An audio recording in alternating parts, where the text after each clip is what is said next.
Namaste.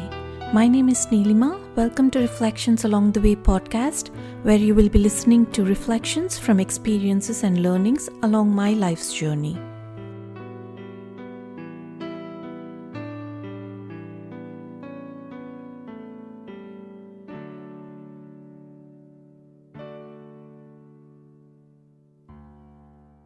In Vivekachudamani, Shankaracharya specifies 4 qualities that are required for a student to be fit to study Vedanta. They are Viveka, Vairagya, Shamadhi, Shat Sampatti, Mumukshutva, which are discrimination, detachment, 6 mental qualities, and burning desire for liberation. These qualities determine the success that the seekers have in their spiritual path. The degree of success is directly proportional to the degree to which these 4 qualities are present in the seeker. We discussed the first 2, discrimination and detachment, in the previous episode. So next are the 6 mental qualities that help the seekers gain control of the mind. Those 6 qualities are calmness or shama in Sanskrit, self-control or dhana, self-withdrawal, uparati, forbearance, titiksha, faith, shraddha, and tranquility or equanimity, samadhana. Shama or calmness is experienced in the mind when the mind is not preoccupied with the worldly activities and is quietly contemplating on the higher goal, the supreme goal. On the other hand, dhamma or self-control is a discipline that is concerned with the outer field of activity. It's the discipline of controlling the sense organs. So basically, dhamma is to discipline the sense organs in such a way that they are not shooting out extrovertedly into the world of objects, constantly absorbed by the pleasure gained from the outer objects. When one has practiced shama and dhamma and becomes proficient in it, then self-withdrawal or uparati happens automatically. In self-withdrawal, the mind is no longer affected by the disturbances created by external objects.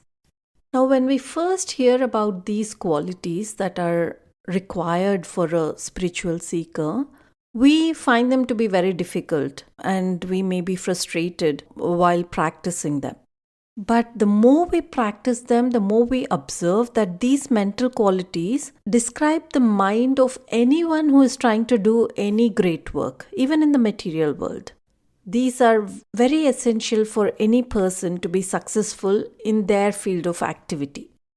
In successful business people, we observe that they have self-control within and without, and they can easily withdraw from deviations that are not productive to their work. But as a spiritual seeker, we need the subtlety required to practice this much more when compared to the materialist. The 4th mental quality or the 4th psychological qualification that is required is forbearance or endurance or titiksha as it is called in Sanskrit. All religions of the world glorify surrender and silent suffering. For any revolution to take place in the world, the revolutionaries are called upon to make silent sacrifices. Now just imagine how much more essential this forbearance and endurance is required for the inner revolution of an individual who is seeking to free oneself from the mental and intellectual confinement.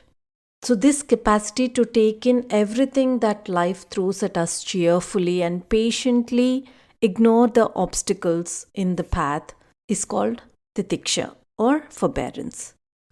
But many people, in the name of forbearance, indulge in all sorts of acts of perversion. And physically and mentally, they self-persecute themselves in the name of titiksha and end up with a deformed and ugly mind.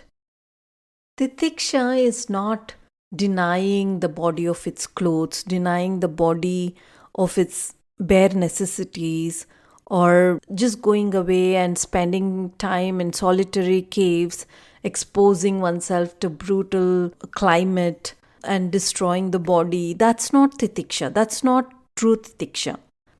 True forbearance is in the mind, being guided by the intellectual conviction that the goal of life is fulfillment through self realization.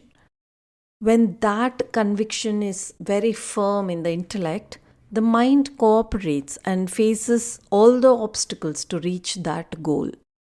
That person alone, with that kind of firm conviction, whose mind is cooperating to endure all obstacles, is fit for realizing the pure self. Every situation in life keeps on changing. It would be foolish to get upset with every change.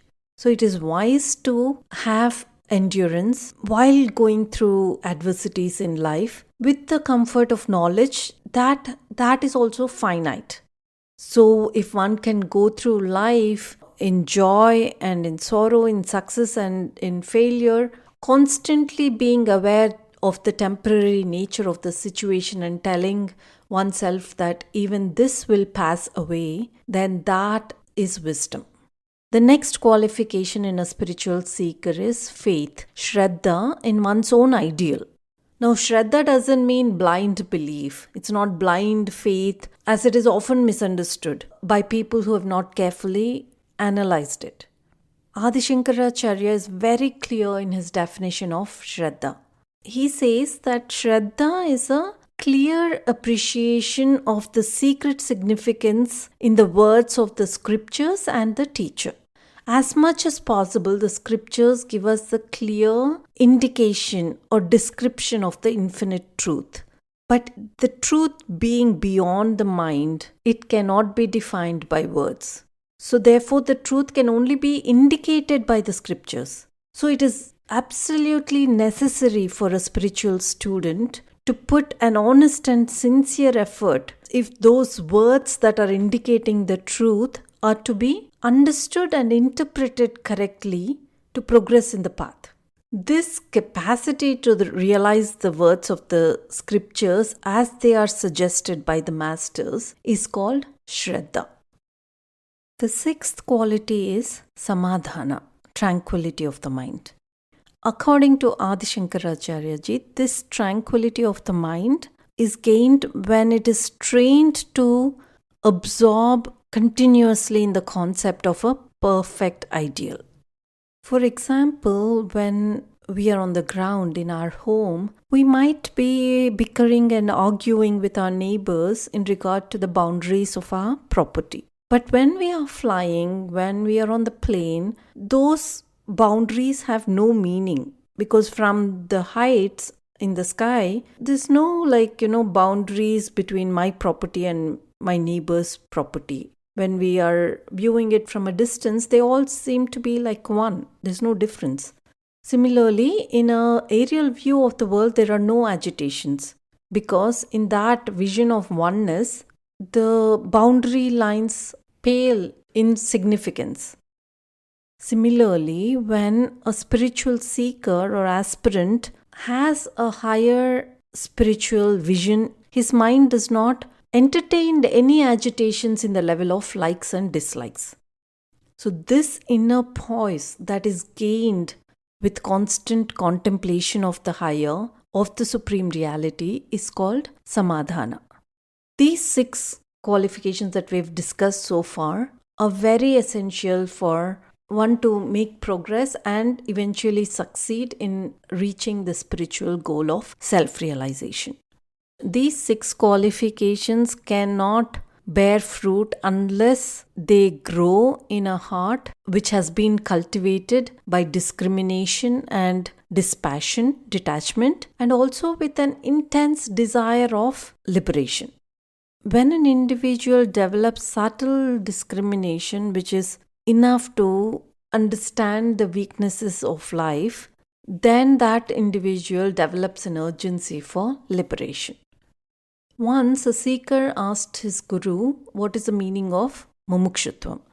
Without speaking anything, the guru took him to a river nearby, and then he grabbed the student by the neck and just put his head into the water for many seconds. When he finally released his grasp, the student frantically came out of the water for taking some gulps of air.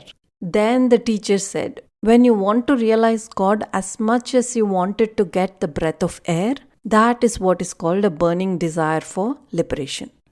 Mumukshutvam is not like a half-hearted hobby where you want to gain this unknown goal through some mysterious intervention by God or a teacher.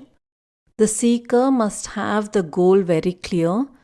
He or she must understand the various techniques and paths by which that goal can be attained, and it can only be a result of a lifelong dedication and effort. A seeker who is ready to live every moment of his life in pursuit of the truth, of the ultimate truth, that seeker is a mumukshu, who is consumed by a burning desire for liberation. So to summarize, as seekers, to break these shackles of bondage, one has to cultivate the 4 qualities that have been mentioned in this episode and the previous episode, and make the mind prepared to meditate upon the ultimate truth.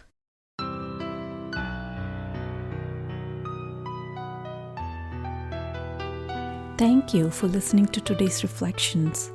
If you would like to connect with me, please visit bluishmuse.com. Until next time, Namaste.